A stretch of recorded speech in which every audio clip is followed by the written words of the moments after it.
नमस्कार, मैं हूं आपके साथ कविता राणा। एक बहुत पुरानी कहावत है, रस्सी जल गई लेकिन ऐठन नहीं गई। और इस समय ये कहावत पाकिस्तान की जनता पर बिल्कुल फिट बैठती है।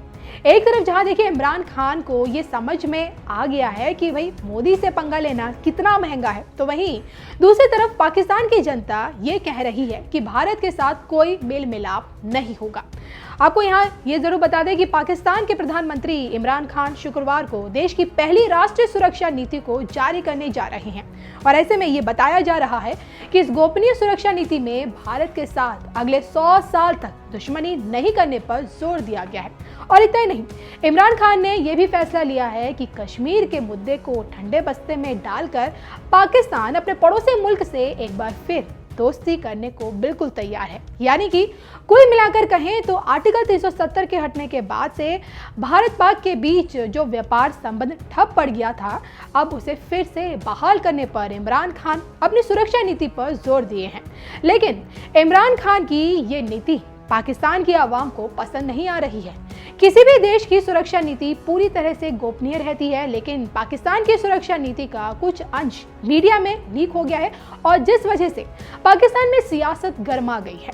भारत में पाकिस्तान के पूर्व राजदूत अब्दुल बासित ने बकायदा ट्वीट करके इमरान खान सरकार पर बड़ा हमला बोला है।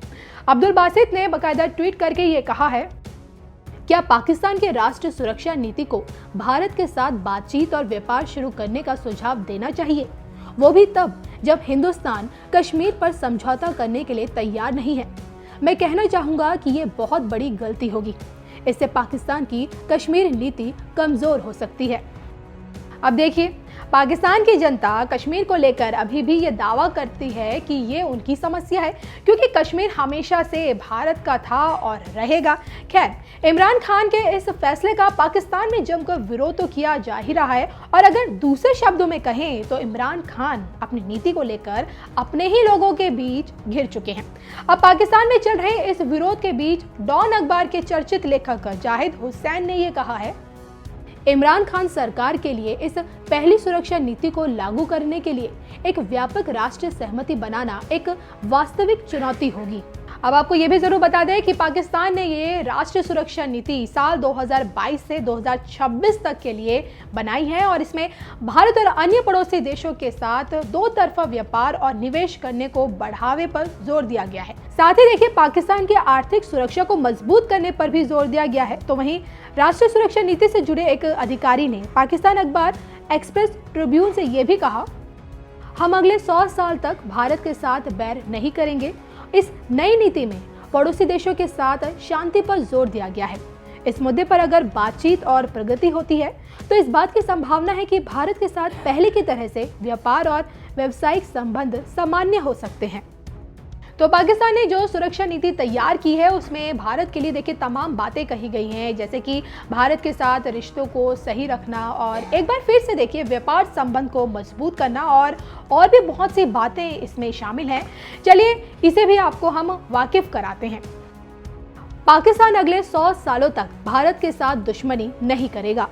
भारत के साथ कश्मीर मुद्दे पर पाकिस्तान कोई बहस नहीं करेगा। भारत के साथ पाकिस्तान व्यापार और बिजनेस रिश्ते को बढ़ावा देगा। पाकिस्तान अपनी विदेश नीति के तहत पड़ोसी देशों के साथ शांति कायम रखेगा। पड़ोसी देशों के साथ आर्थिक कूटनीति को बढ़ाने की तरफ ध्यान देगा। तो इमरान खान की इस नीति पर देखिए पाकिस्तानी अधिकारी ने यह भी कहा है कि मोदी सरकार के रहते हुए भारत के साथ मेल मिलाप की कोई संभावना नहीं है। बहरहाल, पाकिस्तान के प्रधानमंत्री इमरान खान राष्ट्रीय सुरक्षा नीति को शुक्रवार को लॉन्च करेंगे और पाकिस्तान अपनी राष्ट्रीय सुरक्षा नीति के केवल एक हिस्से को ही सार्वजनिक करेगा, बाकी का हिस्सा गोपनीय रखा जाएगा। और इस सुरक्षा नीति को बनाने में देखिए पाकिस्तान सेना ने एक बड़ी अहम भूमिका निभाई है। और इस बीच देखिए माना तो ये भी जा रहा है कि विपक्ष नए राष्ट्रीय सुरक्षा नीति पर बवाल कर सकता है, लेकिन इस पर आपकी क्या राय है, कमेंट करके जरूर बताइएगा।